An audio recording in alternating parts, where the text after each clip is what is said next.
My name is Lovette. I'm a principal dancer with the New York City Ballet and a choreographer, and this is how I get it done.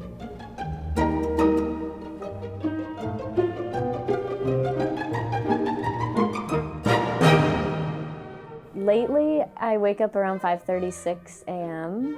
I make breakfast, I take a shower, then I go on my computer and I figure out all my emails. I write my assistant all the things that I kind of need her to do for the day. I always have class. I get there around 10 o'clock a.m., so all my meetings will happen before. I almost always have an 8:30 or 9 o'clock meeting. And then I rehearse. Lately, it's been about 3 or 4 hours of dancing rehearsal and then 4 to 5 hours of choreography rehearsal, so I'm usually running back and forth between the two.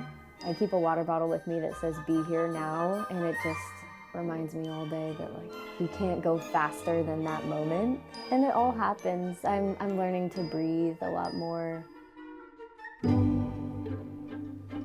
If I'm dancing in first ballet, I like to get there 2 hours before. I don't know why I like to get there that early. It just takes me a while to get in the mood. It takes me about a half an hour to do my makeup. We have the full out, almost drag face. We've got the fake eyelashes on and pounds of makeup on our face.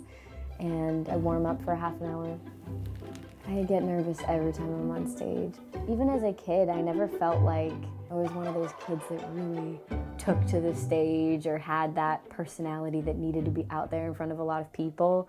It always felt overwhelming to me, so the fact that I made it my job, I couldn't have predicted that. But I've gotten used to it. I do like it now. It's definitely made me braver. It's my cat.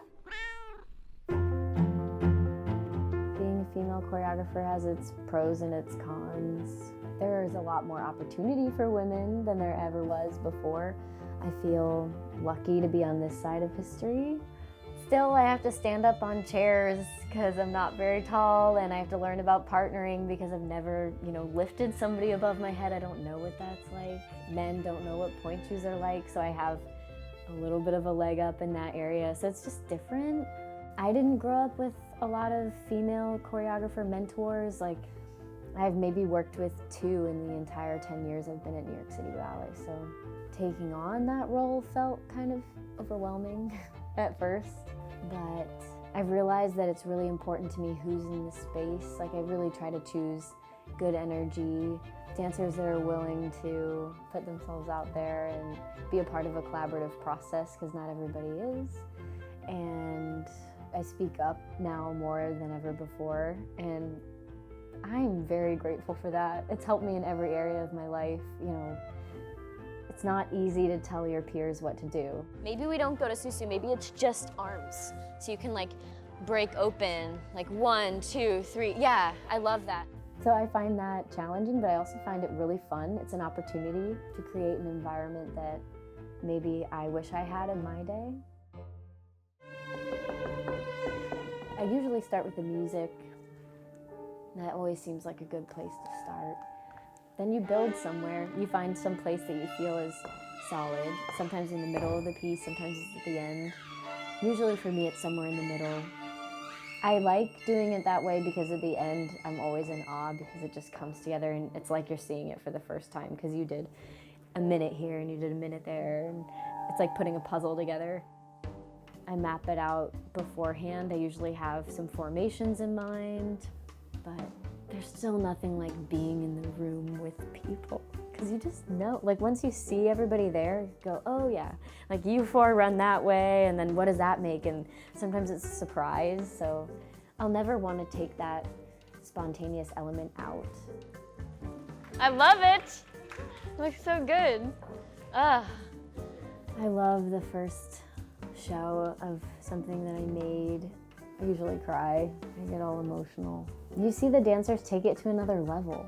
It doesn't matter who the dancer is, they're gonna add something special on stage and change it somehow. And it's just a thrill. You sit there and you're like, this isn't mine anymore, it's yours. Sometimes it's really hard for me to relax after a day of work. I'm just so hyped up, or my creative brain is spinning out of control. So I love to take a bath or a shower or something like that. That always sort of restarts me. I eat a big dinner. I have to. Now I'm getting better at the crock pot. I should have made rice to go with it, but it's fine. I'll binge watch a show every now and then. So I'll get like a vegan ice cream pint and I'll watch the OA. That's what I'm really into now. The Office is my favorite show of all time, so I will always pick that up. But I also, I'll just hang out with my cat and my boyfriend.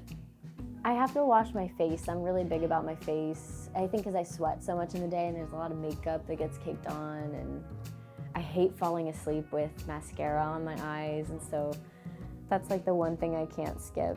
I go to bed around 10 o'clock and then I get up at 6 o'clock a.m. and I do it all over again. If I have a late show, I go to bed around midnight and I wake up at 6 o'clock a.m. and I do it anyway.